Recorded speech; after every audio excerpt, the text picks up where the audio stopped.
김진의 돌직구쇼에 오신 여러분 반갑습니다. 김진입니다. 저는 오늘도 이곳 광화문 청계광장에 나와 있습니다.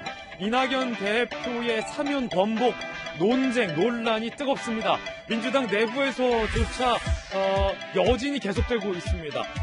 이명박 전 대통령 측근, 박근혜 전 대통령 측근은 격앙된 반응을 보이고 있습니다. 사람 갖고 장난하느냐라는 격한 반응입니다. 잠시 후에 이 뜨거운 논란과 논쟁 생생하게 전해드리겠습니다. 그런가 하면 이제 얼마 남지 않은 서울시장의 대진표가 벌써부터 뜨겁습니다. 여야의 가상 대진표도 잠시 후 전해드리겠습니다. 서울시장 보궐선거 너무 중요합니다.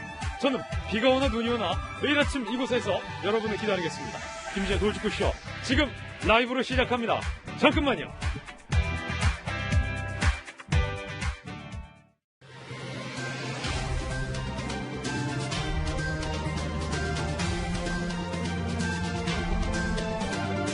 신문 읽어주는 남자입니다. 민주당의 사면론에 대한 공식 입장은 두 전직 대통령의 사과가 있어야 한다라는 것이었습니다.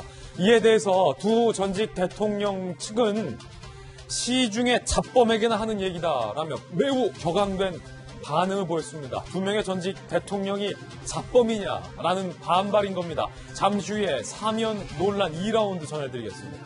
오늘 조간신문 함께 하시죠. 먼저 동아일보입니다. 한 가지 우려스러운 소식부터 전해드리겠습니다. 한국의 선박이 이란 군에 납포가 됐습니다. 소말리아 해적이 아니라 이란 군에 납포가 된 겁니다. 그들은 원유 대금 동결 탓이다 라고 일각에서 주장을 해서 우리가 추정은 하고 있는데, 그렇다고 이 대한민국 소속의 선박을 이란 군이 납포하다니요. 공교롭게도 외교부 차관의 이란 방문을 앞두고 이런 일이 벌어지고 있는 겁니다. 자, 이거 외교 채널 동원돼서 한국인 선원 5명 등이 탑승하고 있는데 조속히 원만하게 빨리 해결을 해야 할 문제 같습니다. 깜짝 놀랐습니다. 다음 신문입니다. 이번엔 한겨레 신문입니다. 16개월 정인이의 학대 사망 사건. 입양한 부모가 학대를 해서 결국 죽음에 이르는 사건입니다. 가슴 저미는 이 사연에 시민들은 우리가 바꿀게, 미안하다 라는 운동을 하고 있습니다. 정의나 미안해 챌린지. 정치권 연예계까지 번졌습니다. 대통령도 입양아 사후 관리를 강화하겠다라고 밝혔는데요. 충격적인 이 16개월 정인이의 죽음, 그 사망 학대 사건, 잠시 후 조망합니다. 다음 신문입니다. 이번엔 조선일보입니다. 왜 우리만? 헬스장 300곳이 방역에 이른바 불복을 하는 움직임을 보였습니다. 300곳 문 열고 집단 반발하고 있다. 학원, 스키장은 다 문 여는데 왜 헬스장은 계속 문 못 열게 하느냐. 형평성에 어긋난다며 정면으로 반기를 든 겁니다. 그러자 카페 사장님들도 우리도 매장 영업하게 해달라며 집단 민원을 제기할 움직임을 보이고 있습니다. 자영업자 사장님들, 특히 헬스장 사장님들이 정말로 먹고 사는 문제에 수개월째 답이 없어서 헬스장 문만 닫아야 하는 이 답답한 상황, 그 심정도 이해 못할 바는 아닌데, 또 방역의 수칙을 지켜야 하는 원칙론도 지켜야 하고, 정말 이제 안타까운 문제입니다. 잠시 후 이야기 나눠보죠. 다음 신문입니다. 이번엔 경향신문입니다. 처음엔 낯설었지만 지금은 익숙하다. 인천공항의 적막한 일상. 저는 익숙하지 않은데 여러분들은 익숙하십니까? 주기장은 장기 주차장이 됐고, 입국장은 방역터가 됐고, 셔틀 트레인은 텅텅 비었다. 매출 17년 만에 적자 기록. 빨라야 내년 회복세 전망이라는데 전망될 수 있을지 항공산업의 한숨도 깊어져만 갑니다. 다음 신문입니다. 이번엔 중앙일보입니다. 내가 미국 다양성의 증거다.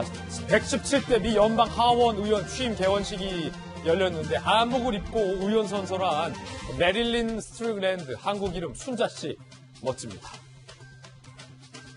앤디 김, 영 김 등 4명 한국계가 입성을 했습니다. 지금까지 신문 읽어주는 남자였습니다.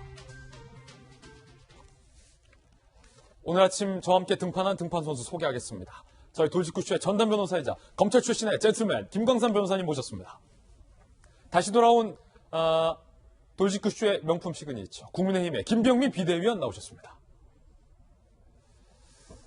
전직 청와대 대변인 출신의 문재인 대통령의 이입, 민주당의 박수현 홍보소통위원장 모셨습니다. 전직 청와대 출입기자 출신의 베테랑 기자 이재명 기자 이재명 부장 나왔습니다. 모두들 어서 오세요. 오늘의 키워드 3가지 준비했습니다. 하나씩 살펴보죠. 먼저 첫 번째 키워드는 리더십. 사면 논쟁과 관련해서 당대표의 리더십, 더 나아가 대통령의 리더십이 논란이 되고 있습니다. 두 번째 키워드는 일합시다. 교통방송이죠. TBS가 서울시장, 부산시장 보궐선거를 앞두고 사전 부정선거운동 논란에 휩싸였습니다. TBS가 캠페인을 벌였는데 일합시다. 자, 이 캠페인이 논란인 겁니다. 결국 중단한다고 밝혔는데 논란은 사그라들지 않고 있습니다. 세 번째 키워드는 자화자찬. 법무부, 특히 추미애 장관이 자화자찬을 했는데 동부구 취소 방역과 관련된 내용도 들어가 있어서 논란이 뜨겁게 일고 있습니다. 지금 자화자찬 할 때입니까? 김지혜 돌직구쇼 오늘 톱뉴스로 문을 열겠습니다.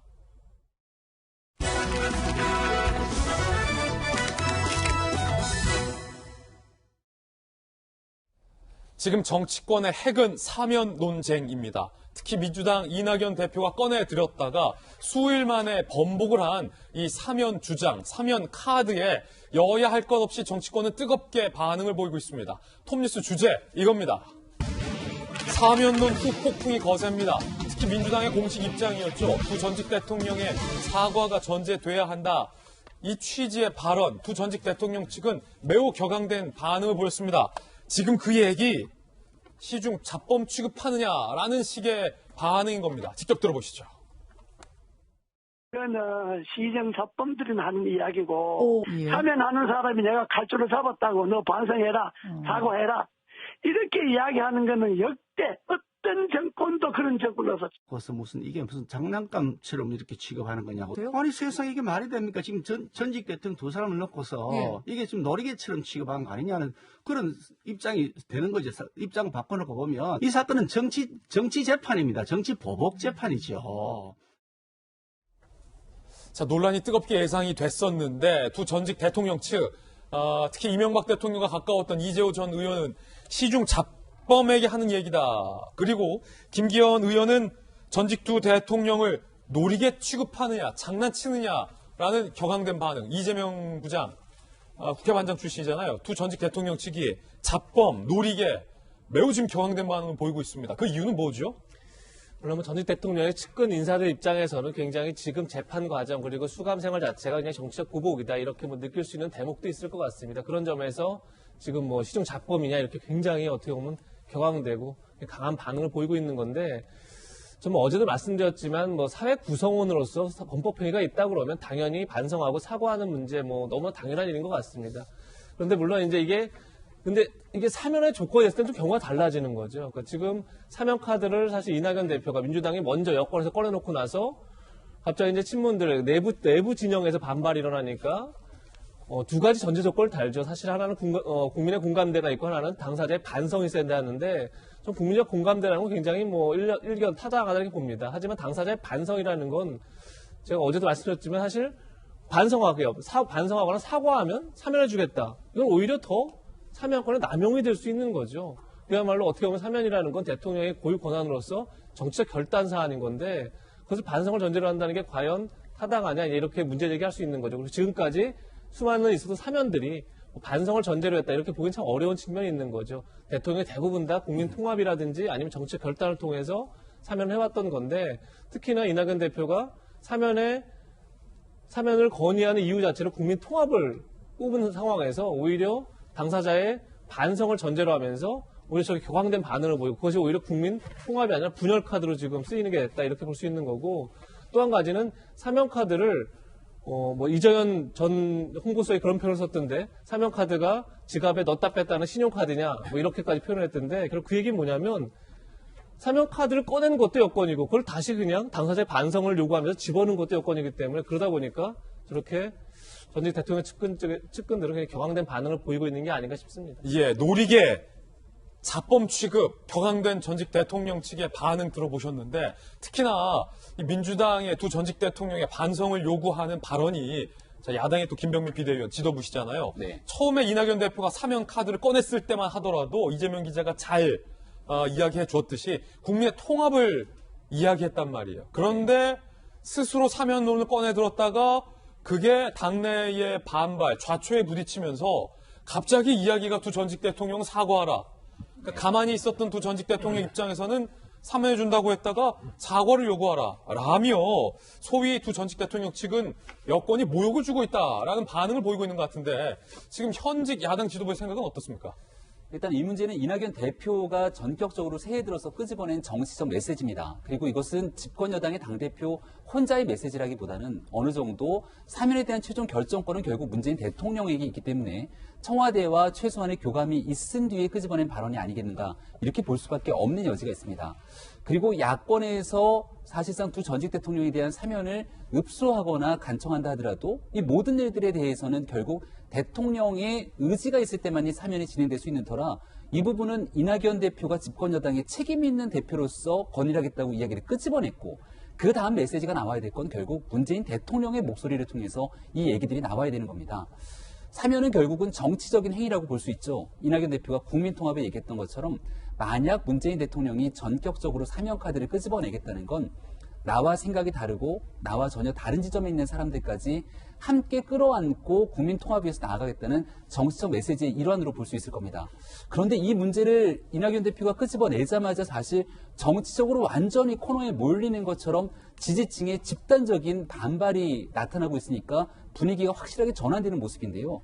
결국은 문재인 대통령에게 결단이 달려있을 수밖에 없기 때문에 문재인 대통령이 신년에 국민들 앞에 기자회견을 나설 것이고 여기에서 이제 임기가 얼마 남지 않은 문재인 대통령이 과연 두 전직 대통령에 대해서 어떠한 생각을 갖고 사면카드를 끄집어낼지 아니면 지금 뭐 이러한 얘기들을 정치적으로 활용하거나 이용하는 것처럼 언제 그랬냐는 듯이 다시 한번 또 뒤로 돌리게 될 것인지 모든 책임은 결국 문재인 대통령의 입에 달려있다고 생각합니다. 그러니까 지금 김병인 비대위원께서 말씀하신 건 사면해줄게 라는 이낙연 대표의 첫 제안도 네. 그리고 사과하고 반성해주면 사면을 고려해볼게 라는 민주당의 입장도 결국 문재인 대통령에게 달려있다 네. 라는 말씀이신 겁니까? 대통령의 고유 권한입니다. 문재인 대통령이 스스로가 결정해야 되고 결단해야 될 문제이기 때문에 그리고 문재인 대통령 스스로도 집권이 거의 끝나가는 과정 속에서 만약 임기가 닿을 때까지 두 전직 대통령에 관한 문제를 정치적으로 풀지 않고 임기를 마치게 된다면 청와대 스스로도 굉장히 큰 부담이 될 겁니다. 그리고 이낙연 대표는 지금 현재 빠지고 있는 지지층의 지지율 문제 속에서 중도로의 외연 확장등에 대한 정치적 고려를 반드시 했을 거라고 보는데요. 결국 이 모든 일에 대한 마지막 책임은 문재인 대통령이 있기 때문에 대통령의 결단이 결국 국민들을 위해서 어떻게 나타나는지 그 책임을 다 져야 된다고 생각합니다. 예. 사과하고 반성해보면 사면을 고려할 수 있다라는 민주당의 입장에 지금 들으셨던 것처럼 두 전직 대통령 측과 제1야당이 국민의힘은 반발을 하고 있는 그런 상황입니다. 야당의 의견 들어봤고요. 자, 그런데 문제는 민주당 당 내에서조차 의견이 정리가 되고 있지 않다는 겁니다. 혹자는 이를 두고 당 대표의 리더십의 한계를 여실히 보여주는 것 아니냐라는 분석까지 오늘 조간신문은 실기도 합니다. 먼저 당 내에서 이낙연 대표의 이 사면 카드에 대한 비판의 메시지가 상당히 거셉니다. 들어보시죠. 국민께서 동의할 수 있을 정도로 논의가 무르익었을 때 가능한 일들입니다. 조급함을 절박함으로 혼동해서는 안 됩니다. 만약에 사면하면은 교도소 나오자마자 첫 마디가 정의와 진실이 승리했다라고 할 텐데 그럼 국민들이 잘못한 건가요? 자, 뿐만 아니라 정청래 의원 등등의 반응도 있었는데 오늘 민주당의 박수현 의원님 나오셨는데요. 박수현 의원께서 주말에 기사가 크게 됐어요. 박수현에서 워딩. 사면은 운명이다. 결국 문재인 대통령에게 해결해야 할 운명이고 대통령의 운명을 이낙연 대표가 같이 운명 공동체처럼 짊어질 사명이다. 라고 발언하셨잖아요. 그런데 결과적으로 지금 박수현 의원께서 말씀하신 운명이라는 이 사면이 당내의 반발로 많은 조간신문 설명에 따르면 좌초됐다라는 기사까지 나오고 있는데 지금 당내 반발에 대해서는 아직까지 말씀하신 적 없습니다. 어떻게 생각하십니까? 우선 저는 개인적으로는 이 사면에 찬성하는 사람이 아니에요. 저는 특히 어떤 사면 지금 말씀드리 계셨습니다만 당사자의 국민에 대한 진솔한 사과가 전제되지 않는 사면은 저는 찬성하지 않는 입장을 가지고 있습니다. 그리고 사면의 시기도 그런 사면의 분위기가 됐을 때 다음 대통령 당선자가 나왔을 때 그 대통령 당선자가 문재인 대통령에 건의하는 이러한 어떤 시기와 분위기 조성과 국민 공감 이런 것들이 됐을 때 대통령이 정치적 선택과 결단을 하더라도 그런 것들이 있어야 된다라고 생각하는 사람이거든요. 그런데 제가 왜 운명이라고 했냐면 자, 사면을 선택을 하든 사면을 선택을 안 하든 어떤 것을 선택을 해야 합니다. 그것이 문재인 대통령의 운명이에요. 왜냐하면 탄핵당하신 당한 대통령의 다음 정권을 가지고 있는 집권당이고 대통령이고 여당 대표 아니겠습니까? 자, 문재인 대통령 임기 중에 아무 말씀도 안 하고 그냥 퇴임을 하실 수도 있어요. 그것도 선택입니다. 어떤 선택을 하더라도 다 찬반 양론이 있고 말들이 많게 돼 있고 특히 이번 1월 14일 날 박근혜 전 대통령에 대한 그 대법원 제3구심 판결이 나오게 되면 이제 이 이야기는 우후죽순 이제 쭉 나오기 시작할 건데 그러기 때문에 이것에 대해서 어떤 선택을 하더라도 이것에 대해서 운명처럼 이것을 짊어지고 있는 것이 대통령이고 집권당 대표다 또 집권당 이런 말씀을 드리는 것이고요. 제가 그것을 사면에 난 찬성합니다. 이낙연 대표를 저는 지지합니다. 이런 표현이 아니었어요. 그런데 결과적으로는 지금 이제 야당에서는 반발을 하고 계시지만 저는 기왕에 국민 통합으로 어렵게 사면 이야기를 이제 꺼냈는데 예. 이것에 대해서 진정 국민 통합으로 가려면 적어도 여당에 대해서 정부에 대해서 사과하라는 게 아닙니다. 적어도 전직 대통령으로서 법적 판단을 본인들은 억울하고 죄가 없다고 하지만 박근혜 대통령 국회 의결을 거쳐 헌법재판소 결정까지 받은 사항이고요. 이명박 대통령 다 판결 받았어요. 그렇다면 국민에 대해서는 어쨌든 전직 대통령으로서 송구하다는 말씀은 10번 하면 어떻습니까? 왜 못하십니까? 그렇기 때문에 그런 분위기들이 조성이 됐을 때 자연스럽게 운명처럼 짊어지고 있는 문재인 대통령의 선택도 사면을 하는 쪽으로 그렇게 결정하기가 분위기가 되지 않겠냐. 또 그런 분위기를 만들어주기 위해서 이낙연 대표는 충정으로 그런 발언을 한 것이다. 저는 이제 그렇게 이야기를 하고 있습니다. 그리고 이낙연 붙이면 이낙연 대표도 거기에 보면 적절한 시기에 건의하겠다 말씀을 했는데 그 적절한 시기라는 그 안에 지금 제가 말씀드린 당사자의 진솔한 대국민 사과와 그리고 여러 가지 조건들 이런 것들이 다 담겨져 있는 것이지 이낙연 대표가 당장 내일 모레 대통령한테 가서 건의하겠다. 이런 뜻이 전혀 아닙니다. 그렇기 때문에 당내에서 여러 의원들이 이야기가 나오고 있지만 다 똑같은 얘기예요. 그래서 그것이 어떤 당의 분열된 목소리나 이런 것이 아니라 똑같은 차원의 그런 어떤 사면의 분위기 이런 것들을 지금 공히 이야기하고 있는 것이다 이런 말씀을 드립니다. 그러니까 당내의 어떤 반발이나 공식 입장과 이낙연 대표의 첫 건의가 크게 다르지는 않은 것이다라는 말씀이신데 당내 강성 친문 지지자들은 이낙연 대표를 향해서 국민의힘에 가라. 이낙연 끌어내리고 추미애 장관을 대권으로 세워야 한다라는 움직임이 굉장히 거센 걸로 저는 알고 있는데 이에 대한 입장은 어떻습니까? 그러니까 지금 입장은 두 가지로 정리가 된 거죠. 하나는 민주당 최고위원회 간담회에서 정리됐던 그 내용, 그것이 민주당의 입장입니다. 그리고 이낙연 대표는 당 대표이기도 하면서 본인 스스로가 대권 주자 중 한 사람 아니겠습니까? 그렇기 때문에 이 사면 건의는 신념이다라고 하는 입장을 가지고 있는 것이죠. 당의 입장은 당 입장대로 정리가 돼서 가는 것이고요. 이낙연 대권 주자로서의 이낙연 대표의 입장은 그대로 유지가 될 것입니다. 그런 어떤 모든 정치적 책임은 다 이낙연 대표가 질 수밖에 없는 것이고 또 이 과정에서 그런 본인의 충정과 진정성을 잘 이해시키고 그런 대통령의 짐을 덜어드리는 그러한 좋은 정치력을 잘 발휘해서 이 목표에 이를 수 있다면 결과적으로 지금 이낙연 대표에게 위기인 것처럼 보이지만 그 정치력을 검증받는 시험대가 될 수도 있는 문제라고 생각을 하거든요. 앞으로 하여튼 해나갈 문제라고 생각하고 민주당의 입장은 말씀드린 것처럼 그렇게 분명히 정리가 됐다 말씀을 드립니다. 아직은 이낙연 대표가 소위 그 강성 친문들 그리고 민주당의 공식 입장조차 설득을 시키지 못한 상황입니다. 이낙연 대표는 뭐라고 얘기했을까요? 들어보시죠. 두 전직 대통령의 범죄를 용서할 수는 없죠. 그러나 국민들의 마음을 모으는 방법으로서 검토할 만하다라고 생각해서 말씀드렸고요. 저의 이익만 생각했다면 이런 얘기 않지요. 그런 절박한 충정에서 말씀을 드렸습니다. 요울리만 생각했으면 말 안 했을 겁니다. 자, 문제는 이낙연 대표가 충정이다, 진심이다, 계속 추진하겠다라고 말하고 있는 이 사면이 결과적으로 당의 공식 입장도 설득시키지 못했다라는 것, 그리고 강성 친문들의 반발에 좌초된 것 아니냐라는 비판이 나오고 있다는 대목입니다.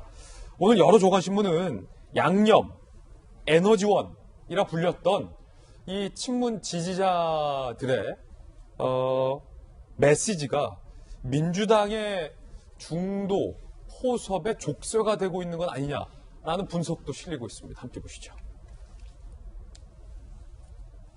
양념 에너지원, 이제 민주당의 족쇄, 오늘 경향신문과 또 조선일보 등의 조간신문에 이런 동일한 뉴스가 보도되고 있는데 강성 친문 지지자들에 대해서 지난해 9월 이낙연 대표는 상식적인 분들이다, 당의 에너지원이다 라고 추켜 세운 바 있습니다. 그런데 그 상식적인 에너지원이 이낙연 대표에 대해서 대표 사퇴하고 정계 은퇴하라, 국민의힘으로 가라 등의 이른바 집단 공격을 하고 있다라는 분석으로 이어지고 있습니다. 당 중진 의원들은 강성 지지자들이 당을 획일화시키고 있다. 당 관계자는 강성 친문들의 다양한 목소리를 막으면서 당내 민주주의를 지시시켰다라고 비판을 하고 있습니다. 조선일보 보도입니다. 김광삼 변호사님, 결과적으로 문재인 대통령은 지난 대선 과정에서 양념이라고 이 강성 지지자들에 대해서 표현을 한 바 있습니다. 이낙연 대표도 에너지원이다라고 말한 바 있는데 양념과 에너지원에 그치지 않고 당 대표의 주요 정책 결정을 뭐랄까요, 좌초시키거나 지금 제한하는 그런 역할을 하고 있습니다. 이게 양념 맞습니까? 에너지원 맞습니까? 어떻게 보십니까? 그 양념이 뭐예요? 양념은 버무리는 거죠. 우리가 밥을 먹을 때 입맛을 돋구기 위해 반찬에 하는 게 양념이거든요. 그런데 그 양념이 밥을 대신할 수는 없어요. 네. 그 양념을 가지고 밥을 덮어버리면 밥은 없어지고 그 맵고 짠달할지 아니면 혀끝만 조금 달콤해지는 양념만 남는단 말이에요. 그럼 우리가 그런 식사를 할 수 없잖아요.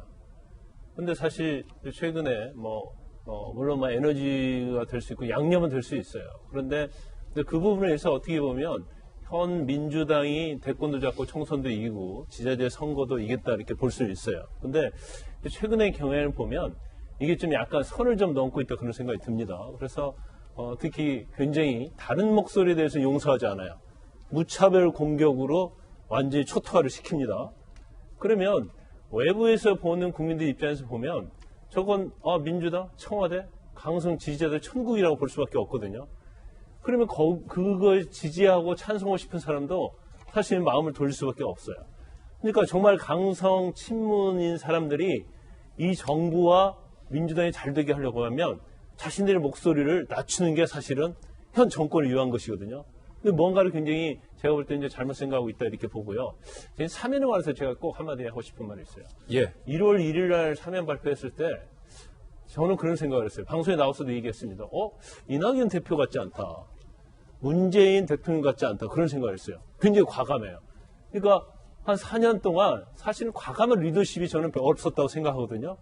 그런데 연초에 저렇게 과감하게 나가는구나. 물론 이제 보궐선거도 있고요. 부동산 관련해서 약간 민심에 있어서 좋지 않은 영향을 받은 것도 있을 것이지만 상당히 과감하다.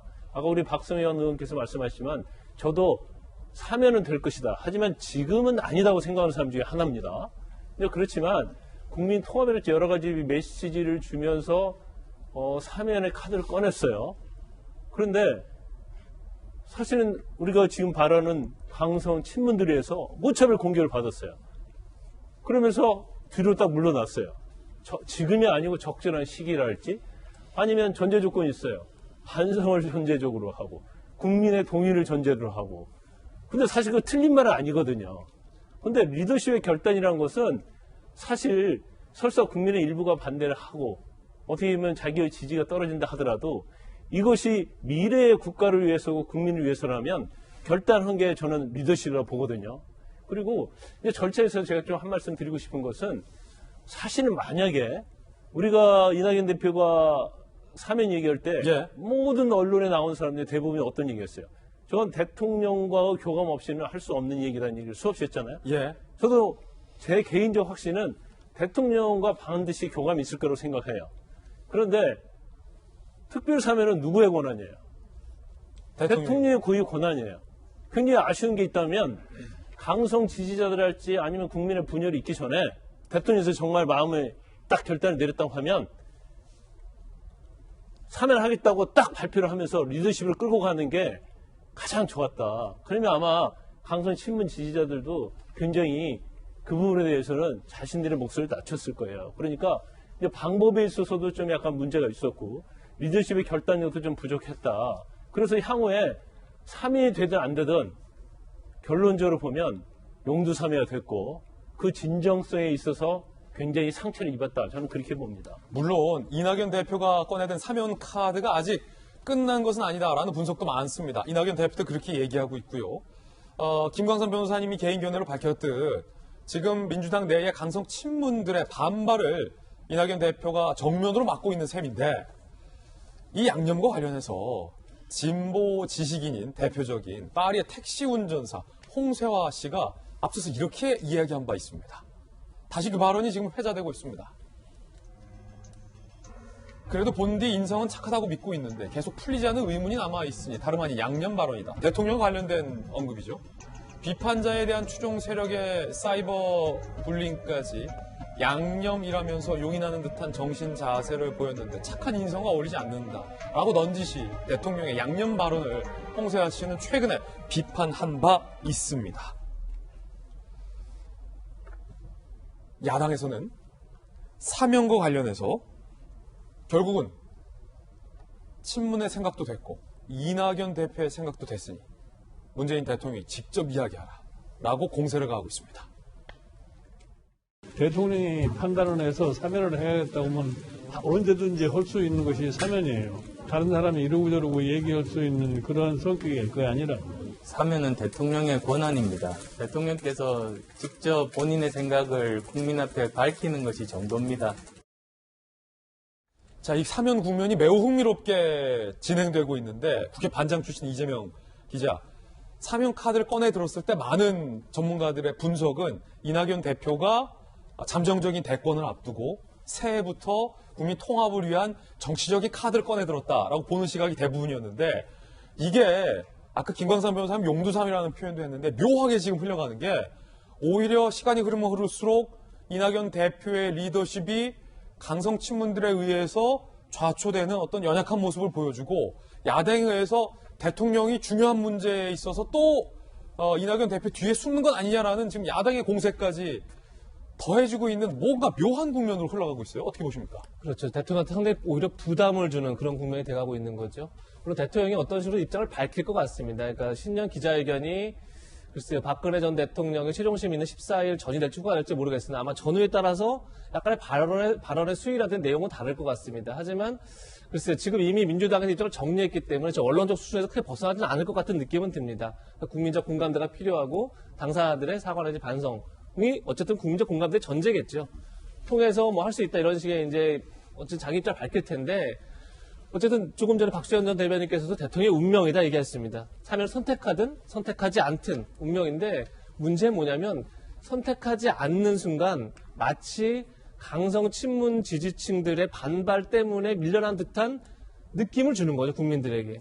그런 게 아닐 수도 있고 충분히 여러 가지 선택지 중에 하나일 텐데 불구하고 이미 이낙연 대표가 사면카드를 꺼냈고 그리고 강성 친문 진영에서 반발을 하면서 그 사면카드를 어쨌든 다시 잠복시키는 결과를 가져오면서 대통령 선택지도 좁아지는 결과가 된 게 아닌가라는 생각이 들어서 오히려 이낙연 대표를 통해서 글쎄 청와대가 뭐 에드볼러를 띄워보려고 했던 건지 국민 여론을 한번 보려고 했던 건지 아니면 그야말로 이낙연 대표가 해보겠다니까 한번 상황을 지켜보려는지 모르겠으나 어쨌든 간에 대통령 입장에서는 그 질문은 반드시 뭐 신년 기자회견 언제든 다시 올 테고 거기에 답변해야 할 텐데 어떤 식으로든 상당히 부담이 될 수 있는 그런 상황이 된 게 아닌가 싶어서 저것도 거꾸로 오면 굉장히 대통령을 좋아하는 강성 친문 지지층들이 오히려 대통령에 부담을 주는 역설적 결과를 가져온 게 아닌가 싶습니다. 이 시점에서 박수현 의원께 반드시 여쭤봐야 하는 질문이 생기게 됐습니다. 필연적으로. 앞서서 박수현 의원께서 이낙연 대표는 계속 이 사면 카드 멈추지 않고 추진해 나갈 것이다.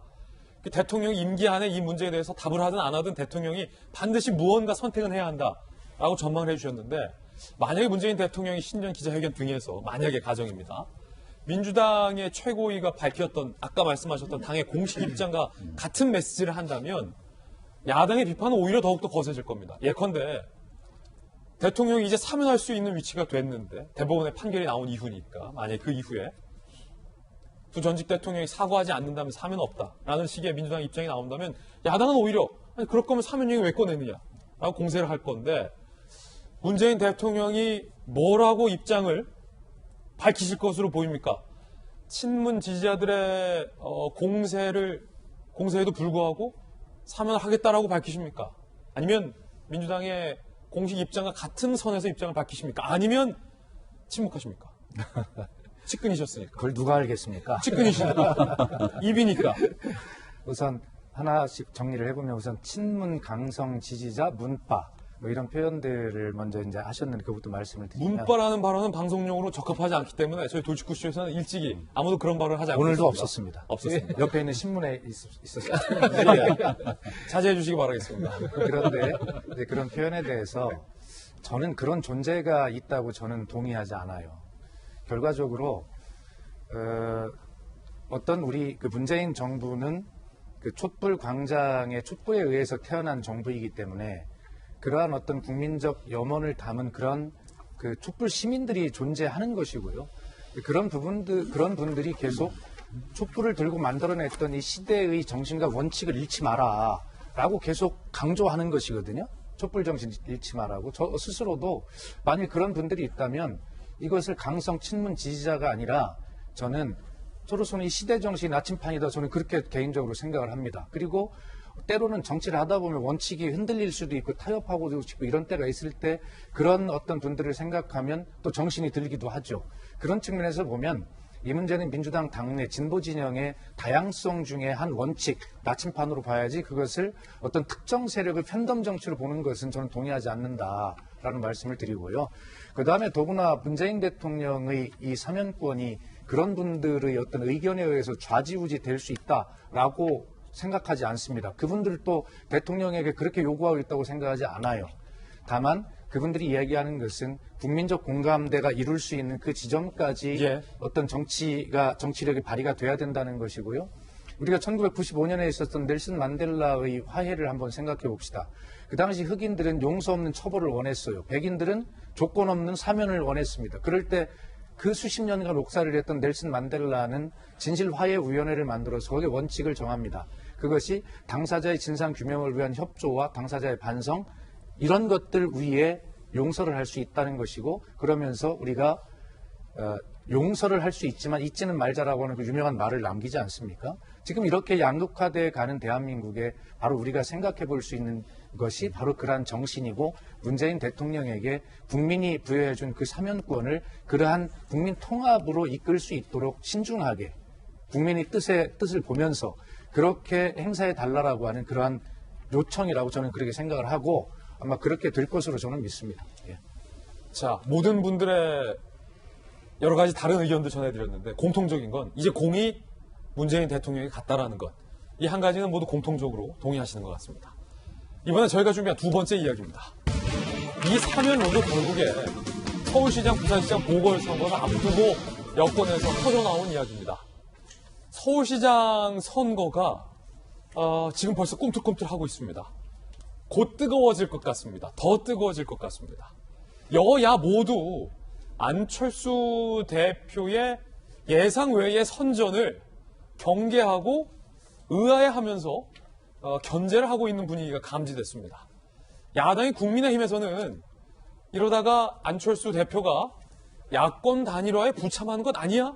라는 우려의 목소리를 보이고 있고 여당에서는 인물이 없는데 어떡하지? 라는 고민에 들어간 것으로 보인다는 관측도 오늘 많은 조간신문들은 쓰고 있습니다. 여유가 생긴 안철수 대표가 묘하게 이런 뉘앙스를 풍겼습니다. 함께 들어보시죠. 가장 최우선적으로 당의 입장을 생각하는 것은 너무나 당연하고 오히려 그분들의 의무고 책임이라고 생각합니다. 그렇지만 야권이 단일 후보가 되어야 승리할 수 있다는 데에서도 또 동의하고 계시고 목적은 같다고 생각합니다. 접점을 이제 찾아야만 되는데요. 저는 후보를 정하는 그 시기가 야권만 먼저 빨리 정할 필요는 없다는 생각을 가지고 있습니다. 자, 물론 본격적인 여론조사 결과가 발표되기 전 시점이긴 합니다만 빨리 할 필요 없다. 천천히 하자라는 어떤 여유로운 발언. 자, 그런가 하면 이 안철수 대표의 선두에 어떤 조간신문은 깜짝 놀란 오세훈 나경원 깜짝 회동이라는 제목을 뽑기도 했는데 판단 여러분께서 해주시고 일단 만나기로 했습니다. 깜짝 놀랐는지 아닌지는 본인들의 관심법의 영역이기 때문에 저희가 그걸 판단할 수는 없습니다만 회동 자체가 깜짝 회동인 건 맞는 것 같죠? 안철수 선수의 깜짝 회동. 오세훈 전 시장 단일화 필요하다는 의견을 냈는데 내 생각과 달랐다. 나경원 의원 오전 시장 요청으로 만났다. 국민의힘 중심의 야권 승리 위한 전반적인 논의였다.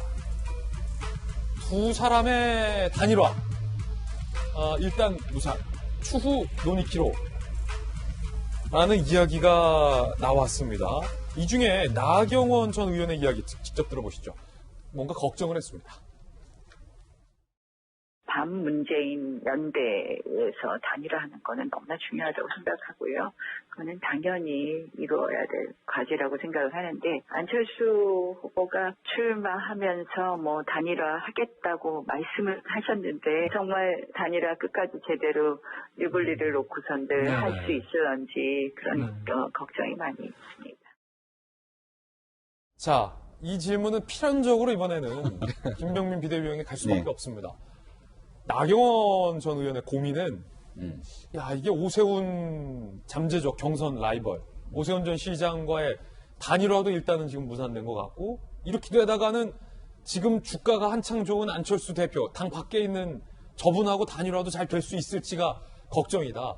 안팎의 걱정, 밖의 걱정, 내후 외환이다라는 건데 일단은 하나하나씩 좀 풀어보자고요. 오세훈, 나경원 이 두 분이 뭐 단일화 의사는 있는 겁니까? 신년에 깜짝 만난 건 맞는 것 같습니다. 그러니까 신년 연휴 기간 동안 오세훈 전 시장 여러 사람들을 만났던 것 같고요. 그리고 나경원 전 대표와 이 오세훈 전 시장이 함께 만났는데 아마도 두 사람 모두에게 같은 고민들이 있는 것 같습니다. 지금 현재 야권 특히 국민의힘의 여러 후보들이 있습니다만은 지지율이 상당히 높게 나오거나 아니면 대중적인 인지도가 굉장히 높은 사람들은 그렇게 많지가 않습니다.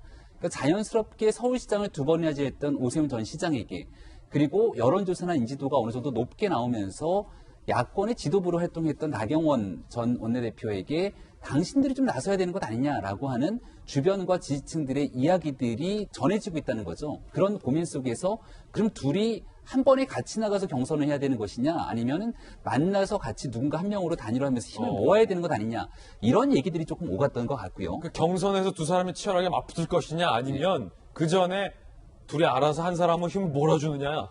그러니까 그런 고민들이 일부 있다는 얘기들이 전해지고 있습니다. 다만 중요한 건 그럼에도 불구하고 오세훈 전 시장이나 나경원 전 원내대표나 두 사람 모두 서울시장에 나가겠다라고 확실하게 얘기하지 않고 있기 때문에 지금은 모든 것들이 김진 앵커가 얘기했던 것처럼 두 사람의 생각은 본인들만 알지 저 주변에 있는 사람들이 알 수가 없습니다. 관심법의 영역일 수 있고요.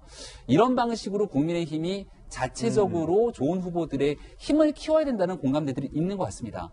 오늘자로는 오신환 전 의원도 뭐 출마 선언을 한다 이렇게 얘기가 전해지고 있는데요. 아마 한 다음 주 정도가 되면 나올 수 있는 사람들은 거의 다 나온 것 같습니다. 당내에서는. 근데 아직 나오지 않은 사람들도 있죠. 예를 들어서 외부에서 누군가가 국민의힘에 입당을 해서 새롭게 내가 한번 뛰어보겠다라고 하는 사람들도 있을 수 있을 겁니다. 지금 요 발언이 진짜인 것 같은데. 그러니까 어떤 방식으로든지 간에 국민의힘에서 우리 자체적으로 국민께 사랑을 받고 희망을 줄 수 있는 후보를 내겠다라고 하는 분명한 확고한 의지가 있기 때문에 그러한 전체적인 분위기 속에서 한 편의 드라마를 만들어내는 경선 과정들을 만들겠다는 게 국민의힘의 입장이고요. 그런 측면에서 오세훈 전 시장, 나경원 전 원내대표 뭐 누구든지 다 같이 나올 수 있는 것이고 이런 분위기들이 이어지게 되는 정점을 찍는 게 아마 이번 돌아오게 되는 2월 중순 구정 정도가 될 거라고 봅니다. 그래서 제가 지난번 신년 1월 1일 때도 말씀드렸지만 대한민국의 설은 구정을 주로 세기 때문에 구정의 새해를 맞이하면서 본격적인 국민의힘의 국면으로 아마 서울시장 선거가 펼쳐지지 않을까 생각합니다. 김병민 비대위원이 계속 연일 돌직구쇼에서 이 구정론을 강조하고 있는데 다른 사람이 있을 수 있다는 가능성까지 계속 지금 열고 있습니다. 일단은 이재명 기자 국회반장이잖아요. 그 정치공학적인 얘기인데 뭐 현재는 그럴 수밖에 없잖아요. 설사 이런 생각이 들어요. 뭐 다른 사람이 외부에서 깜짝 들어올 수도 있다라는 얘기도 하니까 그럼 그건 그때 가서 할 얘기고 현재로서는 오세훈, 나경원 두 사람이 당내에서 스파트라이트를 받고 있고 두 사람이 뭐 지금 단일화 하든 경선에서 붙든 그건 그때 가서 할 일인데 그래서 결론이 나서 둘 중에 누군가로 된다면 지금 여론조사 분위기상 안철수 대표가 이렇게 느긋한 이유가 있잖아요. 어떻게 경쟁력이랄까요? 결국 안철수와의 승부에서 어떻게 보십니까? 뭐 그 결과를 전망이 참 어렵죠. 다만 이제 안철수 대표가 일단 여론조사에서 10년 여론에서 그냥 앞서가는 그런 형국이 됐죠. 사실 그런 점에서 어떻게 보면 국민의힘에게 자극제가 될 수도 있는 거죠. 그래서 그렇기 때문에 지금 어떻게 보면 처음에 이제 서울시에는 서울시장 출마에 관심이 없는 것처럼 보였던 오세훈 전 시장도 이제 출마 얘기를 하는 거고 나경원 전 의원도 마찬가지고요. 근데 둘 다 어쨌든 굉장히 뭐 대중적 인지도가 높은 사람들이기 때문에 후보들이기 때문에 출마한다면 그래서 얼마든지 뭐 거기서 한번 그 내부에서 경선을 과정을 통해서 얼마든지 국민적 관심을 한번 끌어볼 수 있는 거죠. 그 다음에 이제 뭐 안 대표랑 할지 아니면 뭐 그 전에 할지 모르겠으나 어쨌든 간에 국내 입장에서는 지금 굉장히 급한 발등에 불이 떨어졌지만 그런 점에서 또 지금부터 이제 후보들을 발굴해서 뛴다 그러면 뭐 충분히 한번 이제 국민적 시선을 끌 수 있는 그런 시간도 충분하다게 보이고 안 대표의 가장 큰 이제 약점이라고 하면 어쨌든 당내 기반이 부족한 거죠. 국민의힘과 비교가 안 되게 어쨌든 당내 기반이 부족하기 때문에 물론 이제 만약에 흔히 많이 예상하는 것처럼 국민의힘에서 후보를 먼저 뽑고 그다음에 안 대표 다시 한번 이제 경선을 치르는 그런 방식을 취한다면 아무래도 이제 여론조사 방식으로 하기 때문에 안 대표 유리할 수 있다 이렇게 볼 수도 있지만 또 한편으로 봤을 때는 어쨌든 당내 조직력에 있어서는 분명히 국민의힘이 앞서기 때문에 누가 앞설 것이다 지금 예측하기는 참 쉽지 않다 이렇게 보이고 다만 이제 나경원 전 의원이 이제 고민하는 건 그거겠죠. 아까 전에도 이제 안 대표가 과연 단일화에 응하겠느냐 이게 아무래도 2012년도 그 대선에서의 강렬한 기억이 있는 거죠. 문재인 당시 후보 안 후보가 나중에 단일화가 됐긴 됐지만 참 애매한 단일화였죠. 그러니까 그것이 단일화라고 봐야 될지 말아야 할지 모르겠지만 안 대표가 그냥 중도에 사퇴를 하면서 단일화가 된 건데 그런 모양새가 되면 사실은 당시만 해도 당시도 이제 삼각구도였죠. 문재인 후보, 안철수 후보, 박근혜 후보가 사실 삼각구도였는데 그래서 지지율을 합치기만 하면 문재인, 안철수 후보가 지지율이 높았죠, 당연히. 그런데도 불구하고 단일화 이후에 패배를 했단 말입니다. 그 자체가 이제 안철수 후보가 과연 이제 그렇게 적극적인 단일화를 통해서 뭐 본인이 되든 아니면 국민의힘 후보가 되든 그렇게 이제 서로 힘을 모아주는 방식이 될 것이냐 이제 이 고민이 있는 건데 그래서 이제 그건 앞으로 이제 지켜봐야겠죠. 아마 여론 지지율도 사실 영향을 미치지 않을까 싶습니다. 이제 거듭 말씀드리지만 또 하나의 변수는 바로 제3의 인물 가능성 도 있다라는 겁니다. 민주당의 고민도 있습니다. 안철수 대표의 약진에 민주당도 고민에 빠졌습니다. 라는 조간신문 보도가 나오고 있습니다. 인물란 민주당 지도부 중앙일보 보도에 따르면 자 이런 멘트는 당연히 익명으로 했겠죠. 우상호, 박영선, 양자구도만은 분위기가 야권으로 넘어갈 수 있다. 이거 실명되고 인터뷰했다가는 당장 잡히지 않겠어요? 당연히 이건 익명일 수밖에 없습니다. 누군지 궁금한데 지도부라고 하니까 또 몇 명 안 되거든요, 지도부가. 자, 우상호, 박영선, 양자구도만으로는 분위기가 야권으로 넘어갈 수 있다. 자, 박수현 의원 발언이 아닌 것만은 확실합니다. 중도층 잡을 안철수 대항마 김동연 전 부총리 차출설도 나오고 있다는데 김동연 차출설은 뭐 여야 모두에서 나오고 있어요. 나와주면 흥행에 도움되겠지만 지지 세력 없이 전략공천이면 몰라도 현재는 좀 부정적인 반응이 좀 다수인 것 같습니다. 민주당이 인물난이라고 오늘 중앙일보는 보도했는데 뭐 동의하십니까? 박영선, 우상호만으로는 힘들다? 저 정도 인물이면 충분하지 않습니까? 그럼 둘 중에 되는 겁니까? 어쨌든 아까 우리가 전제로 이제 안철수 대표님의 이제 여론조사 약진을 전제로 민주당이 당황스럽다, 인물난이다 이렇게 이제 언론에서 표현들을 하고 있던데요. 전 우선 안철수 대표님의 약진에 대해서는 이런 생각을 가지고 있습니다. 돌아보면 안철수 대표가 선거를 2번을 출마하셨거든요. 2017년 대통령 선거, 2018년 지방선거인데 거기에서 각각 얻었던 득표했던 득표율이 19.5%, 22.7% 이 정도 돼요. 평균 20%의 어떤 자가 득표율을 가지고 있는 분입니다. 그렇기 때문에 이번에 출마하신다고 할 때 비록 의석이 3석수밖에 안 되는 미니 정당이지만 한 20% 내외의 지지율은 갖고 시작할 거다 이런 예상을 했는데 지금 정확히 그 정도에 시작하고 있는 것이에요. 여기서 얼마나 더 확장이 될지 안 될지는 이제 본격적으로 민주당의 후보 윤곽이 드러나면서 이런 것들이 변수고 환경들이 이제 조성이 되면서 이게 이제 출렁이기 시작할 겁니다. 만약 거기에서 안철수 대표가 이 지지율을 버텨내면서 뭔가 힘을 보여준다면 국민의힘과의 단일화 과정에 상당한 그 어떤 영향력을 미치면서 본인이 쉽게 후보가 될 수도 있지만 만약에 민주당 후보가 가시화되기 시작하면서 여기 이 박스권에 갇혀 더 벗어나지 못한다. 그러면 제가 볼 때는 3자 구도가 틀림없이 될 겁니다. 국민의힘이 비슷비슷한 안철수 대표와 단일화를 할 이유가 없는 것이고 안철수 대표는 조직력이 약한데 거기 가서 경선을 할 리가 없어요. 그렇기 때문에 3자 구도로 될 가능성이 저는 상당히 많다 이렇게 보고요.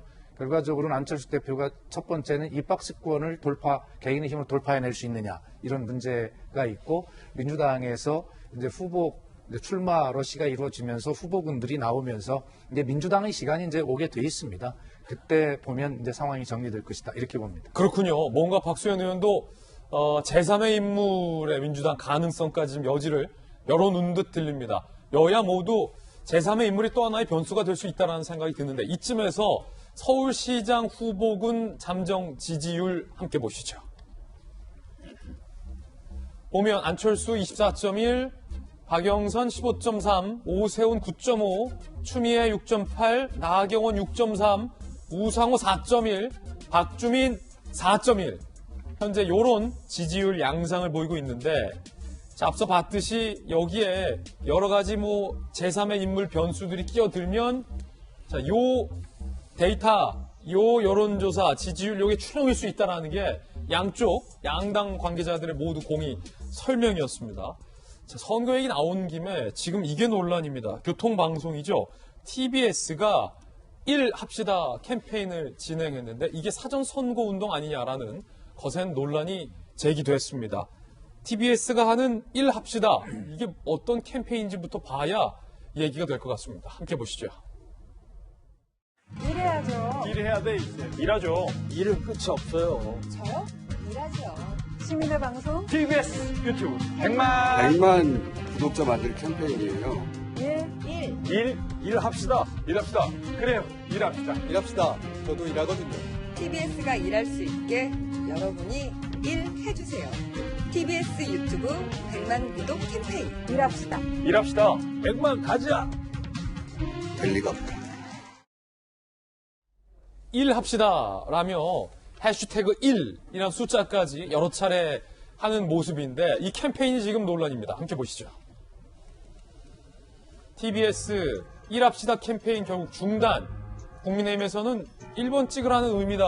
공직선거법 위반 혐의로 검찰에 고발하겠다는 방침이고 TBS는 불필요한 오해를 불러일으킬 수 있어서 캠페인을 중단하겠다. 처음에는 100만 구독자를 만들기 위해서 구독 1이 중요하다라는 의미로 했다라고 해명을 했지만 논란이 거세지자 결국 캠페인을 중단키로 한 건데요. 자, 캠페인을 중단하겠다고 했지만 논란은 현재 여전합니다. 김광삼 변호사님께서 보시기에 TBS의 일합시다 이 캠페인 어떻게 보십니까?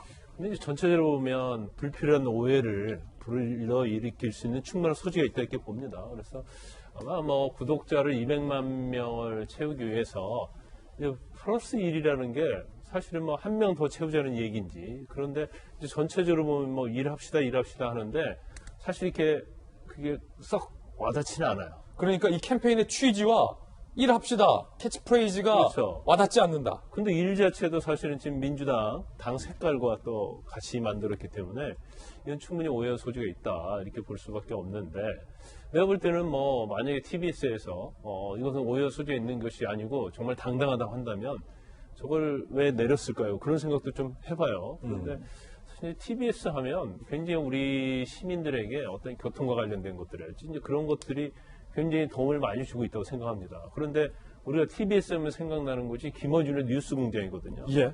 근데 이건 제가 볼 때는 거의 우리에게 각인된 것은 정치 프로예요. 그러면서 계속적으로 야당도 문제를 제기하고 있는 것이 편향성 아닙니까? 그러면 교통방송의 어떤 본분을 과연 지키고 있는 건가? 이제 그런 문제가 있을 수 있고 더군다나 TBS가 서울시로부터 지원받는 게 300억 이상이잖아요.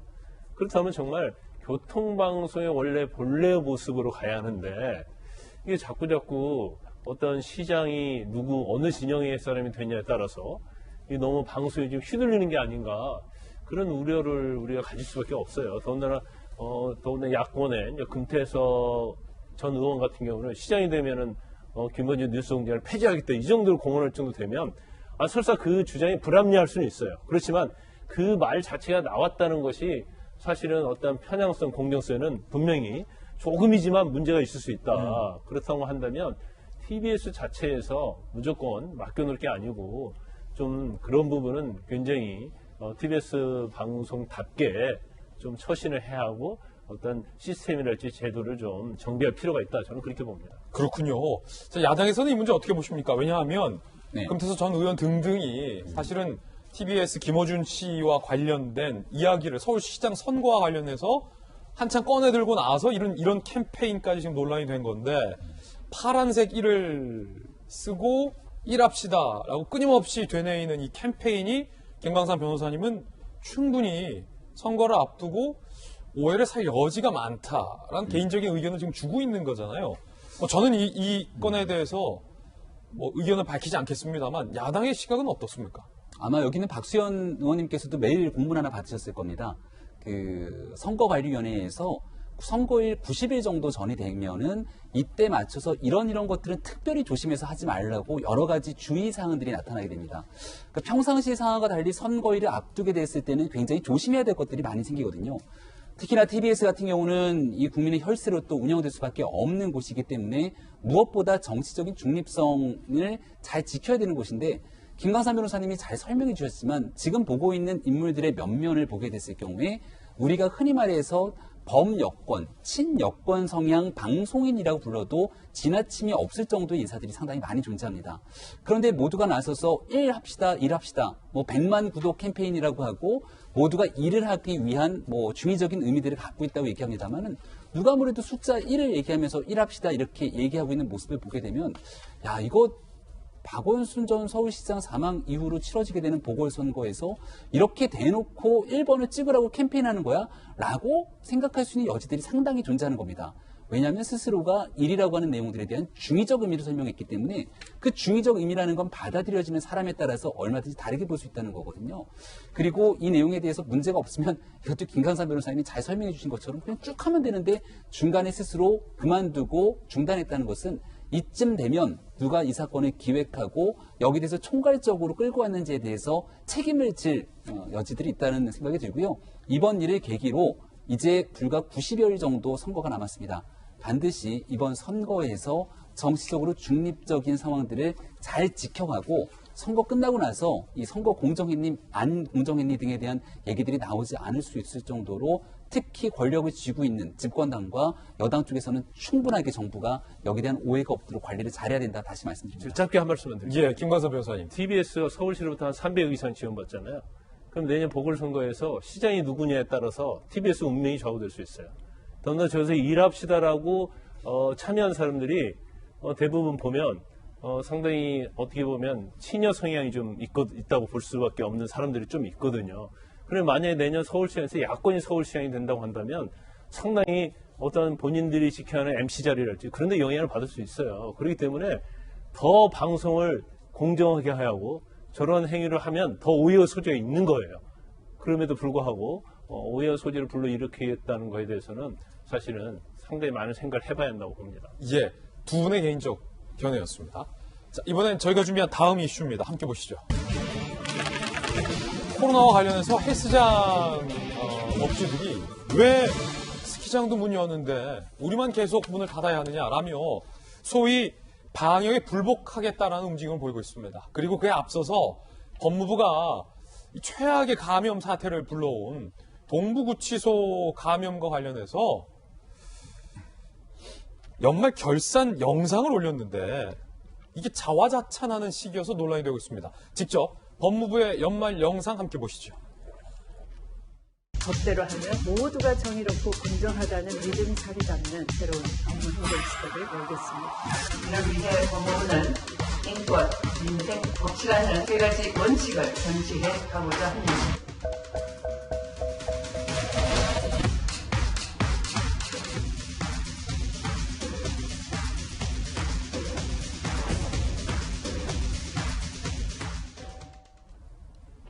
언론의 본령은 이 권력에 대한 견제뿐만 아니라 맞고 틀린 팩트를 체크하는 역할을 하는 데 있습니다.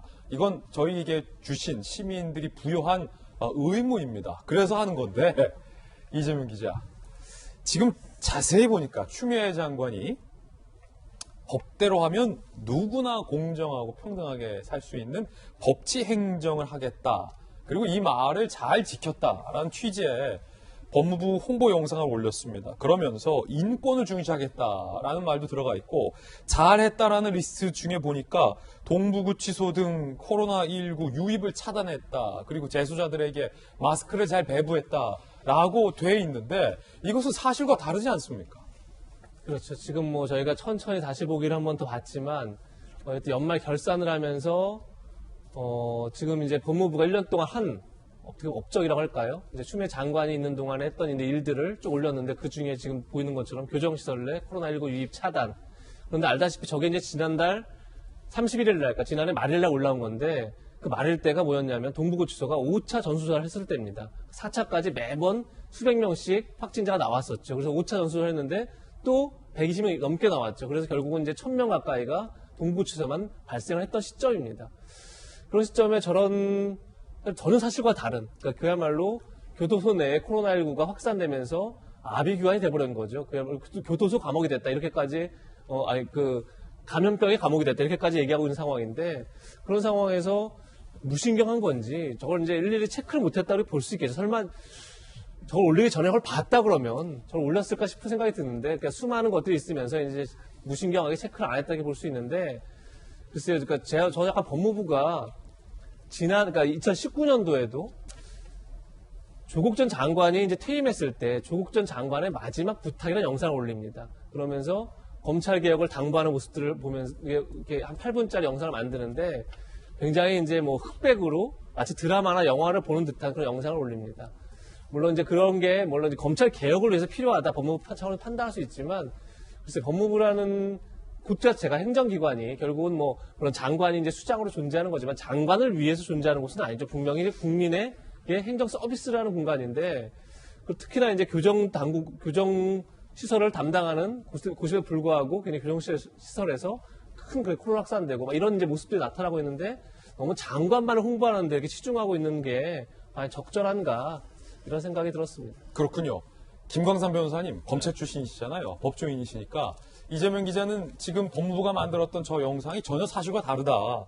특히 오늘 경향신문은 법무부를 일컬어서 구치소 최악의 감염과 관련해서 초기에 방치했고 황당한 대응을 했고 무책임한 모습까지 보이고 있다라고 경향신문이 오늘 매우 날카롭게 비판하는 기사를 쓰기도 했거든요. 그런데 법무부 영상에는 코로나 바이러스도 유입 차단했고 잘 대응했다라고 하니, 자, 이거 어떻게 보십니까? 아마 저 영상을 만든 업체는 법무부 직원이 아니었을 거예요. 그러니까 아직은 확인할 수 없습니다만. 아니, 영상을 법무부에서 만드는 거 아니죠. 외주에다 제작을 맡기는 거 아니에요. 그래서 아마 그런 내용을 이제 받아서 아마 본인의 어떤 사업적인 차원에서 작성을 했을 거고요. 지금 법무부가 사실 이제 추미애 장관이 취임하면서 너무 법무부가 정치화된 거예요. 그러니까 법무부가 해야 할 일이 굉장히 많거든요. 아까 거기에 나왔잖아요. 민생, 사실 치안이랄지 제일 중요한 것 중 하나가 이제 교정이거든요. 교정. 어떻게 교화를 할 거고, 그 다음에 향후에 있어서 어떤 구치실이랄지 교정당국을 어떻게 운영할 것인가. 이게 어떻게 보면 법무부에서 제일 중요한 업무 중에 하나가 그거예요. 그러니까 검찰과 관련된 것은 대검에서 알아서 하거든요. 그렇기 때문에 사실은 어떤 경찰의 지휘랄지 그건 대검의 권한이고, 행정 업무가 사실은 법무부 원래 권한입니다. 근데 그럼에도 불구하고 저는 개인적으로 봤을 때는 이제 추미애 장관이 들어서면서 법무의 가동 인력을 너무나 윤석열 총장을 징계하는데 총동원했지 않나 싶습니다. 그래서 징계위원회 구성하고 그 결과가 어떻게 나왔고 그런 거에만 신경을 쓰다 보니까 적어도 동부구치소에서 처음에 확진자 발생했을 때 이 보고가 법무부에 들어갔을 거예요. 그런데 그걸 안이하게 본 거죠. 왜냐하면 구치소에서 한두 명 확진자 하는 것보다는 윤석열 총장을 빨리 사퇴시키는 게 더 중요한 것이다. 그런 생각을 했을 가능성이 좀 많지 않나 싶어요. 그래서 결과적으로 동부구치소의 집단 감염 보니까 이제 1000명이 넘었더라고요. 그러니까 2700명 정도 되는데 이제 1000명이 넘으니까 이제 3분의 1 이상이 감염이 된 건데, 아마 제가 예상하기에는 추후에 여기 이제 그 사망한 분이 2명 나왔잖아요. 그리고 이제 확진자들이 1000명 가까이 되는데 아마 가만히 있지 않을 거예요. 법무부를 상대로 손해배상을 제기할 겁니다. 그리고 그러면 제가 볼 때는 국가에서 그 부분에 대해서는 당연히 손해배상 책임이 있을 거라고 보고 굉장히 아이러니컬해요. 지금 만약에 뭐 이렇게 우리가 뭐 제주도 간 확진 증상이 있는 사람들한테 지자체에서 손해배상 청구하잖아요. 예. 근데 어떻게 아이러니컬하게 교도소에 있는 국민이 국가를 상대로 손해배상을 청구하는 이런 상황이 또 재현될 가능성이 크다 이렇게 봅니다. 예. 앞서서 이제 법무부의 동영상 논란과 관련해서 교정실에서 만든 마스크, 면 마스크를 지역사회에 배포했다라는 것을 굉장히 잘한 업적으로 나와 있는 부분에 대한 설명도 있었는데 정작 재소자들에게 필요한 마스크를 주지 않았다라는 논란과 관련해서 여전히 법무부의 책임론이 지금 일고 있는 겁니다. 이 법무부의 자화자찬 영상을 계속 보시면서 민변과 종교계도 이 법무부의 비판에 가세했습니다. 민변과 친여 성향의 종교계까지 법무부의 책임론을 꼬집은 겁니다. 서울 동부구치소 사태 적절성에 대해서 민변, 천주교인권위원회와 민주사회를 위한 변호사 모임이 공개 질의를 했습니다. 시설 내 위생용품이나 의료 서비스를 보장했는가? 수용자가 외부와 소통할 권리를 보장했는가? 부당한 징계를 하지 않았는가? 사태 장기화 시에 대책이 있는가? 구체적인 정보 공개를 요구하고 나선 겁니다. 김병민 비대위원님, 네. 민변과 이 친여성의 종교계도 법무부의 대응에 대해서 지금 꼼꼼히 따져보겠다라고 질타하고 있는 대목으로 해석이 되는데 앞서 법무부의 영상에서 추 장관이 인권, 민생, 법치를 잘 지켰다. 세 가지를 내세웠어요. 인권, 민생, 법치. 자, 야당의 지도부로서 이 세 가지 잘 지켰다는 법무부의 설명에 동의하십니까? 추미애 장관은 스스로는 늘 잘하고 있다고 생각하는 것 같습니다. 윤석열 총장 징계하는 부분에 대해서도 마찬가지로 본인은 옳았지만 법원이 잘못됐다고 생각하고 이에 발맞춰서 여권의 일부 인사들까지 나서는 것 아니겠습니까? 지금 진보 성향을 떠나서 종교계까지 나서서 추미애 장관에 대한 비판 그리고 법무부에 대해서 목소리를 내는 이유는 인권에 관련된 문제이기 때문에 그렇다고 생각합니다. 우리 그 구치소에 있는 재소자들이 과연 보편적인 인권을 제대로 구현할 수 있을 정도의 조치를 법무부로부터 받았는가 등에 대한 얘기들을 우리가 짚어봐야 되는데 적어도 지금까지 드러난 정황에 따르면 그 안에 있는 모든 책임은 법무부가 져야 됨에도 불구하고 마스크조차 제때 지급하지 않았으며 그리고 이 코로나 확산으로 인해서 전수조사 등 제때 취해야 될 조치들이 이루어지지 못하게 되면서 이 코로나에 대한 확산 문제가 구치소 내 일파만파 커진 것 아니냐 이렇게 보고 있습니다. 저는 저 유튜브 영상으로 법무부 장관을 홍보할 그 정도의 예산과 인력이 있다면 그 인력과 예산으로 지금 이 구치소에 일어나고 있는 심각한 사태를 대응하기 위해서 보다 많은 노력들을 좀 집중해야 될 것이 아닌가라는 생각이 드는데요. 아직까지 현재 진행형이고 현재 있는 동부구치소뿐 아니라 전국에 있는 교정시설 어딘가에서 같은 위기가 재발되거나 반복될지 모르는 상황입니다. 아마 이 문제가 언젠가는 정리가 되고 끝나겠죠. 그러면 그때는 추미애 장관을 홍보하는 저 영상이 아니라 추미애 장관이 법무부 장관으로 취임해 있던 기간 동안 어디서부터 대한민국 법무부가 무너졌는지 추미애 장관 시절에 일어났던 문제들을 꼼꼼히 기록하게 되는 백서가 나오는 날이 오히려 머지 않았다 이렇게 생각이 듭니다. 지금 이렇게 야당에서는 이렇게 굉장히 비판적인 의견을 내고 있는데 박수영 의원님은 또 어떻게 보셨습니까? 비판을 더하셔도 할 말이 없죠. 아, 그렇습니까? 그렇습니다. 예. 뭐 이 문제는 우리 돌직구쇼에서 굳이 돌직구를 안 던져도 네. 이건 법무부가 빨리 사과하고 저 영상 빨리 고치고 해야 될 문제입니다. 뭐 정말 어떤 변명이 필요 없는 거잖아요. 이건 참사잖아요. 법무부 입장에서는 전국에 그 많은 교정시설이 있는데 다른 데는 다 잘 됐는데 여기 한 군데만 잘 못 됐으니까 좀 봐주세요. 뭐 이런 입장일지는 모르겠지만 다른 데 다 99군데 잘해도 한 군데 이런 문제 터지면 국가 시설을 책임지고 있는 법무부는 행정기관으로서 다 잘못된 것으로 인정하고 인식하고 국민께 그 사죄를 드려야 마땅한 거죠. 아까 우리 김광삼 변호사님께서는 좀 옹호를 해주시느라고 저 영상이 외주에서 제작된 것일 것이다 이렇게까지 추측해 주셨는데 외주에서 제작했더라도 저런 내용은 법무부에서 줬을 거 아닙니까? 법무부 직원이 썼겠죠 저런 것들을. 어떻게 저런 걸 쓸 수가 있습니까? 양심도 없습니까? 정말 이건 분노할 일이고 제가 매일 민주당이 K방역이라고 자화자찬한다라고 비판하는 우리 국민의힘 비판을 들을 때마다 제가 그게 아닙니다. 이건 세계 언론이 다 극찬한 그런 내용들을 언론이 전하는 것을 어떻게 합니까? 라고 했지만 이 문제 법무부가 자화자찬한 거는 국민의힘이 아무리 더 비판을 해도 할 말이 없다. 이건 너무나 잘못된 일이고 법무부가 빨리 사과하고 저 영상 조치해야 된다 이렇게 생각합니다. 박수현 의원님의 정말로 묵직한 돌직구 발언 들어봤습니다. 방역과 관련해서 참 안타까운 상황으로 표현을 해야 될 것 같은데 이대로는 못 살겠다라며 정부의 거리두기 조치에 집단 반발하는 움직임이 나오고 있습니다.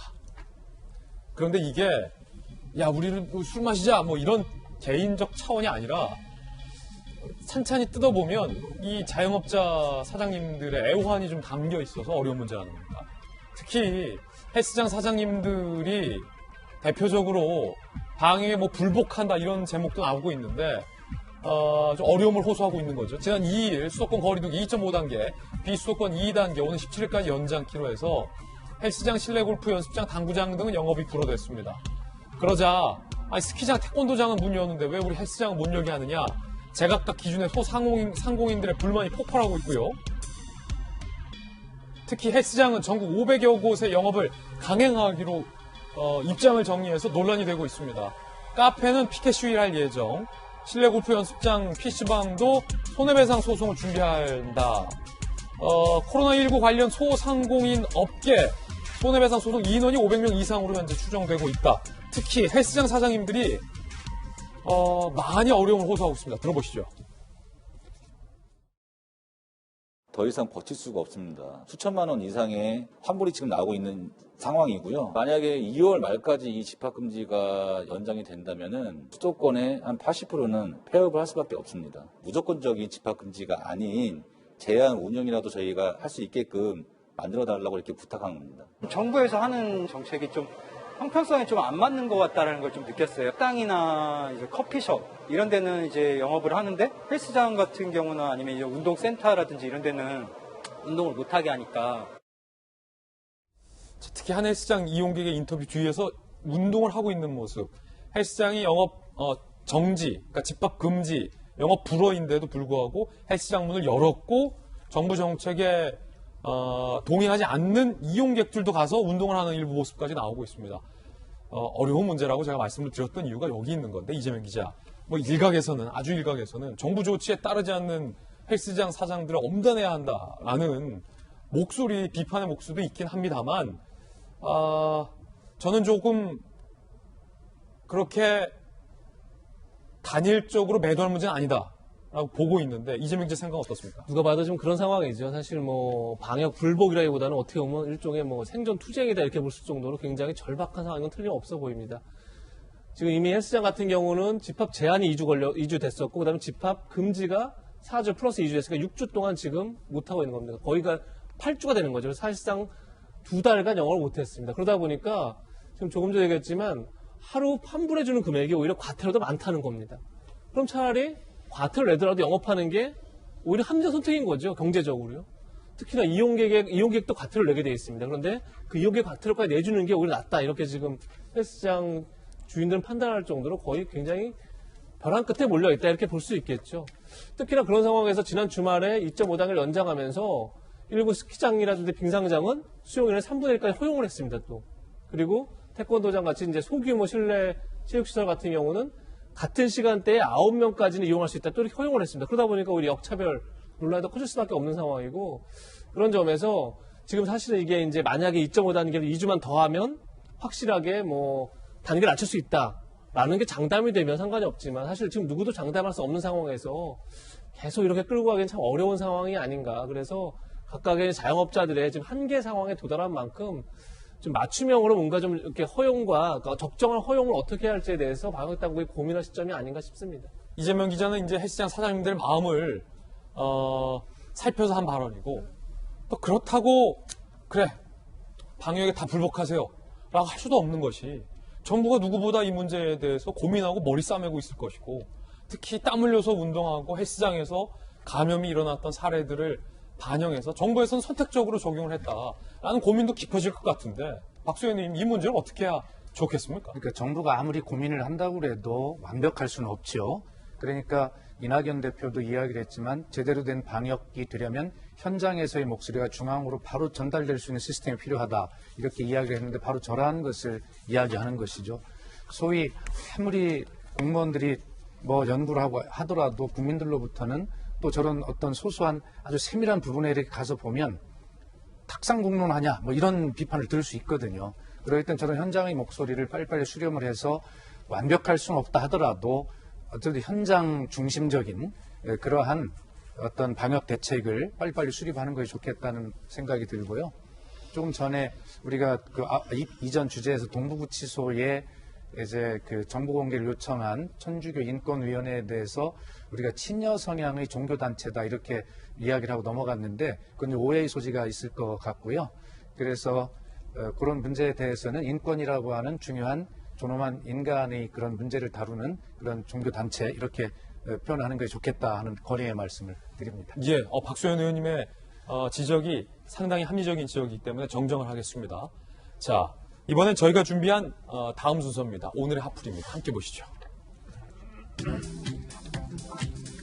정의나 미안해 안타까운 사건 그리고 홍남기 부총리 집 팔렸군요. 최고가에 팔렸다고 합니다. 잠시 후에 이 기쁜 소식도 전해보겠습니다. 먼저 안타까운 소식부터 국민의 공분이 폭발하고 있습니다. 정인이 학대 사건 함께 보시죠. 가슴 아픈 사건 지난해 10월 13일 정인 양이 생후 16개월 만에 사망했는데 사인이 외력에 의한 복부 손상 3번의 심정지 끝에 사망을 하는 안타까운 일이 발생했습니다. 저희가 사진에 모자이크를 했지만 16개월 아기를 어떻게 이렇게 학대할 수 있습니까? 의사는 췌장이 절단됐다. 교통사고 당하거나 높은 곳에서 추락하지 않는 이상 그렇게 될 수 없다. 아동학대 사례 교과서에 실을 만하다라고 얘기를 했습니다. 경찰 조사 결과 생후 7개월 때 입양된 후 양부모에 의해서 상습적인 폭행과 학대를 당했다. 양모 장모 씨는 고의성이 없다. 라며 경찰은 아동학대 치사죄를 적용했고 양부는 불구속으로 풀어줬다.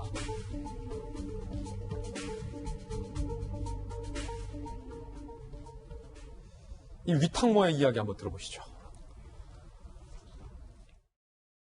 7개월 사이를 정확하게 제가 키웠는데 감기 한 번도 걸린 적이 없는 아이입니다. 아주 건강하고 잘 웃고 너무 화목한 가정이어서 너무 잘 됐다고 주변 지인들한테 얼마나 자랑을 했게요. 잠깐 봤을 때 왜 그걸 정말 그런 걸 의심을 못했을 거예요.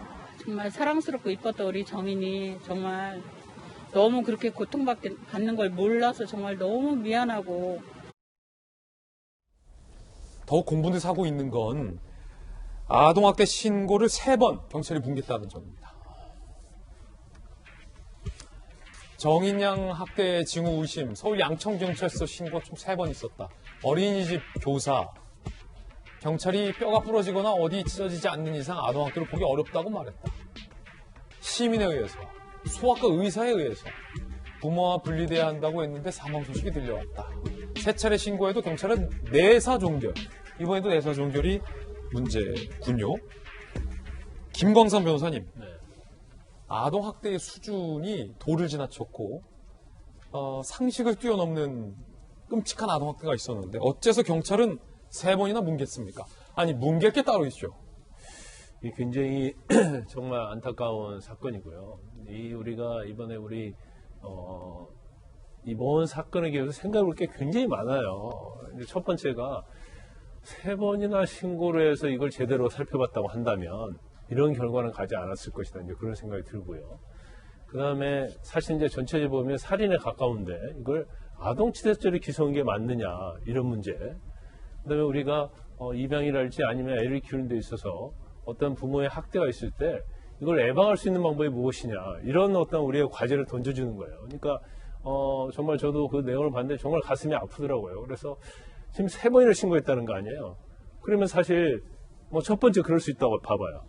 2번째면 이건 애스럽지 않잖아요. 3번째 신고했어. 그럼 이건 상습이네 이렇게 갈 수 있는 거 아니에요? 물론 어떤 증거를 갖다 찾고 하는 데는 문제가 있을 수 있겠지만 좀 더 세심하고 적극적으로 가서 살펴봤다고 한다면 이런 경과는 없었을 것이다. 그런 생각이 들고요. 두 번째는 이제 아동 치사나 이제 살인죄 기소와 관련해서 제가 볼 때는 저는 살인죄가 맞다고 봐요. 예. 이제 검찰에서는 국가수의 재감정을 했기 때문에 그 결과에 따라서 다시 살인죄로 공소장 변경할 수 있는 여지는 남겨놨는데 또 한 가지 좀 우리가 아쉬운 점이 이런 사건만 나면 국회에서는 뭐래요? 형량을 대폭 올리는 법을 제정해요. 근데 우리가 과거의 경험에 의하면 윤창호법 얼마나 형량을 올렸습니까? 거의 살인죄 가까이 올렸는데 음주운전 줄었습니까? 별로 안 줄었어요. 그래서 이게 형량만 높인다고 해서 해결될 문제는 아니다. 이런 생각할 수밖에 없는 거고. 세 번째는 제가 이렇게 언론을 보니까요. 저런 걸 담당하는 공무원이 거의 없다는 거예요. 순번을 돌아서 돌아가고 있기 때문에 전문성이 첫째 없고요. 그 다음에 그만한 인력이 없다는 겁니다. 근데 만에 하나 저게 3번 신고돼서 이걸 분리해야 한다고 결정을 해도요. 분리할 기관이 별로 없다는 거예요. 대한민국에.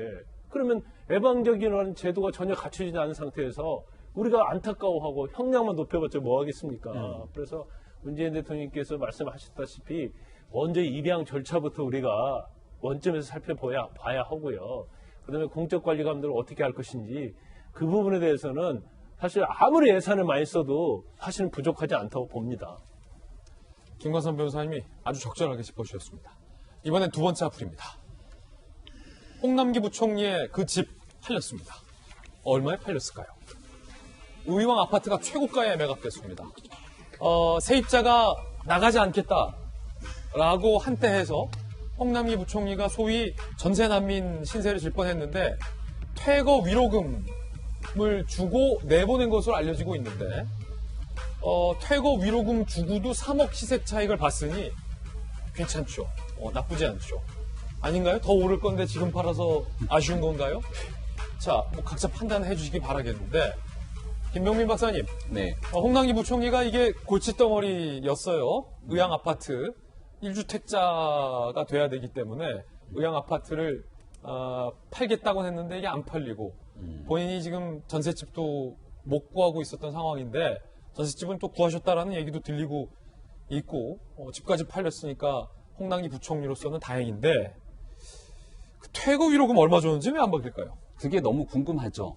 실질적으로 퇴거 위로금을 주는 게 법적으로 가능한 건지도 많은 시민들이 궁금하실 거고 이렇게 부동산 임대차 3법 이후로 이 퇴거 위로금이라고 하는 이상한 기이한 관행처럼 굳어진 내용들이 지금 도처에 존재하게 되는데 아니 경제부총리까지 나서서 퇴거 위로금을 주고 집을 팔았다면 그 부분은 어떻게 해결되는 것인가 이런 얘기도 이제는 좀 나서서 솔직하게 해주셨으면 좋겠습니다. 그리고 집을 최고가에 팔았다 이렇게 또 얘기가 나오던데요. 지난해 여름인 것 같습니다. 근데 문재인 정부에서 가진 집 한 채 빼고 다 팔아라 그러면서 이 고위관료들 집 팔라고 얘기했을 때 또 분양권도 갖고 있는 상황이기 때문에 얼마든지 정부 시책에 따라서 집을 팔아야 되는데 아마 작년 여름 정도가 부동산이 화랑하면서 거의 최고가를 찍었던 정점이 아닌가 싶은데요. 어떻게 시기 타이밍이 딱 그때 맞춰서 팔았던 것인지도 궁금하기도 합니다. 국민들 보시기에는 문재인 정부에서 2017년 8월 2일 부동산 대책 내면서 가진 집 한 채 빼고 다 팔려고 하는 이른바 똘똘한 한 채 정책 썼다고 이렇게 얘기를 하게 되는데 왜 본인들은 그렇게 하지 않으면서 많은 국민들에게는 이러한 방식의 정책을 강요했는지도 궁금하고 이제 중요한 것은 2021년 새해가 밝았는데 그럼 그토록 자신 있는 부동산 값은 제대로 잡히는 건지 이런 궁금증에 대해서도 이제 문재인 대통령이 신년 기자회견 등을 통해서 국민 앞에 보다 담백하고 솔직한 이야기들을 해줄 때가 된 것 같습니다. 예. 자, 그런가 하면 또 이재명 기자. 팔려도 이게 최고가로 팔렸다라는 게 시사하는 바도 많을 것 같은데 아니 일단 아까 한 가지 제가 전셋집을 구하신 걸로 제가 들었다고 했는데 전셋집을 구했습니까? 홍남기 부총리가 공식적으로? 글쎄요. 본인이 공식적으로 밝힌 적은 없기 때문에 저희가 정확하게 알 수는 없는데 그렇군요. 사실은 연말 나가기로 돼 있다 이렇게 지금 1월이었나요 그게? 하여튼 그래서 뭐 나갈 시점이 지금 시점이 지금 됐기 때문에 이제 구해야 되지 않았을까 싶고 어쨌든 간에 지금 뭐 홍남기 부총리가 뭐 개인이 가장 고가에 팔았다. 뭐 개인이 사실 집을 팔 때 시세에 맞춰 파는 것 자체를 뭐 문제 삼을 수는 없겠죠. 근데 어쨌든 간에 부동산 값이 천정부지 뛰었다. 이거 누구도 부정할 수 없는 거고 그리고 신년 초가 돼서 홍 부총리가 직접 얘기했죠. 부동산 시장 안정에 모든 정책적 역량을 총동원하겠다 밝힌 만큼 뭐 집의 매매를 저희가 지금 뭐 왈가왈부할 문제는 아니지만 어쨌든 시장 역량을 정책 역량을 총동원해서 시장 안정을 이제 꾀해야 할 텐데 그러다 보니까 조만간 뭐 25번째 부동산 대책이 나온다 이런 얘기가 벌써부터 이제 언론에서 주목하고 있는데